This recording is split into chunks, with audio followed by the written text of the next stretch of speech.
This episode is about sadness.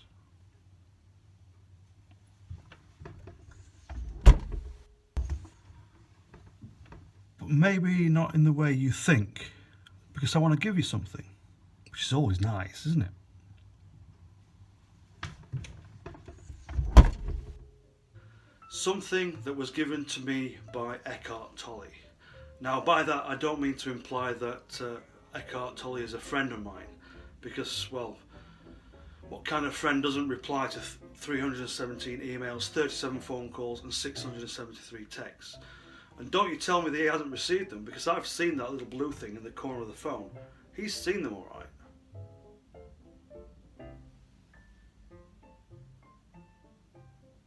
2 hours later. Let me give you a little bit of background.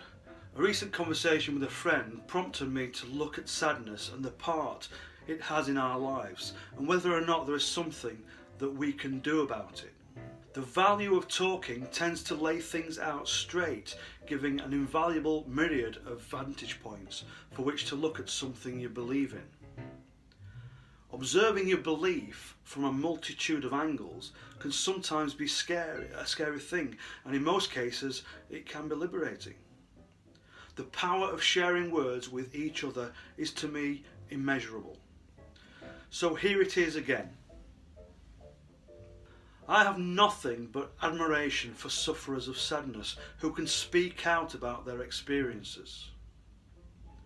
Sometimes I wonder if the bravest thing we can do as humans is listen. I mean, really listen, and not turn away as we offer the usual vacuous platitudes. Like many others, I have had to deal with a creeping sadness at random and unexpected moments in my life. I don't call mine depression. I like to keep it on its toes, so I mock it at every turn, and consequently it allows me the control I need to send it to the naughty step whenever it turns up uninvited. I don't take it for granted either. I know it must be dealt with, so along the way I've picked up a couple of tools courtesy of Mr. Tolle to manage the little. I want to offer this to you in the hopes that it may make a difference, or at least give a little insight into what you and many others are going through. A kind of understanding your enemy type of thing. Like I said, my experience isn't comparable to many in terms of intensity, so as the saying goes, results may vary, blah blah blah. What I have found that is common to all sufferers is the joy and relief we feel in those moments when we are not creating stoppers for ourselves to the well-being that is rightfully ours. Relief comes in many forms and is only useful to us if we can notice it when it happens, because when we do that, we realise we can take hold and develop our ability to achieve it and get to it quickly at the moment we need it most. You see, I've come to realise that all our anxiety, whatever it is a product of the thoughts we have. By the way, not the thoughts we keep. That's an illusion. You can't keep a thought, you can only have them. Any other time they don't exist.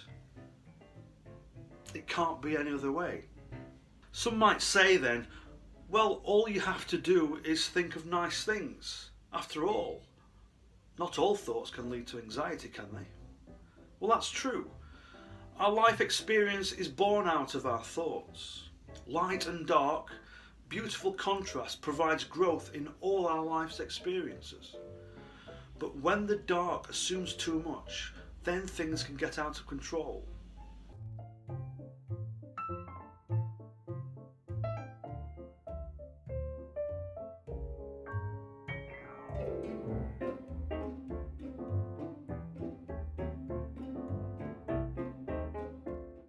I've spoken to countless folks about meditation, and it certainly isn't for everyone. I myself don't have a regular meditation routine, and sometimes I can talk myself out of not using it at all, lacking the motivation and discipline. There is something about the idea of stopping thought that can be scary and threatening to our independence. But when the dark stuff feels relentless and I find myself drowning in the mire, desperately trying to think my way out of it and into a lighter mood, that's when the trouble starts and hopelessness takes on a whole new personal meaning.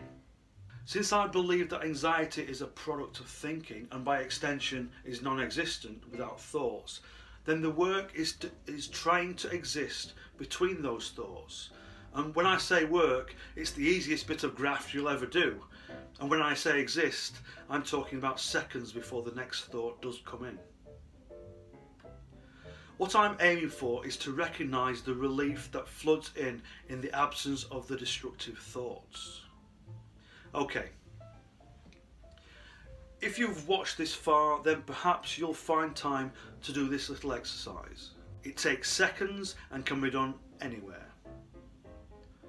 I picked it up from Eckhart Tolle's book, The Power of Now. I'll leave a link in the description for the book if you want to find out more. I highly recommend this book as a constant companion. Okay, the usual stuff. Find a quiet place to just sit with no distractions.